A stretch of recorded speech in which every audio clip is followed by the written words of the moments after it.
Another recent controversy in the NBA grabs the attention of the Maverick this evening. This bust-up between Golden State Warriors teammates Draymond Green and Kevin Durant started from the game against the Clippers, when with the game tied, Draymond Green grabbed the defensive rebound from KD with 6 seconds on the clock, and all the KD begged him for the ball.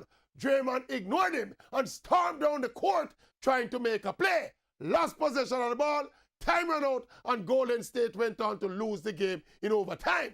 Feelings carry over into the dressing room. Things get hot, with the Warriors ending up suspending Draymond Green for 1 game. And look, everybody blaming Draymond.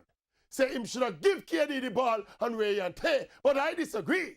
I don't think Draymond Green was sharking down the ball to take the game-winning shot himself. The man was trying to make a play and get the ball to the open shooter. In fact, there was a wide open player cutting to the basket, and that was the pass he was trying to make, when unfortunately it was intercepted. These things happen in basketball. We're hearing now about bad vibes in the camp because KD is an outsider who might run out on the Warriors next season and blah, blah, blah. But for me, it served him right. Left him good team, but each up on him and them star-studded team, and now them a diss him. Yes. A judgment to reach you, KD. Get your ring them and leave them on the team. You an outsider. Nah.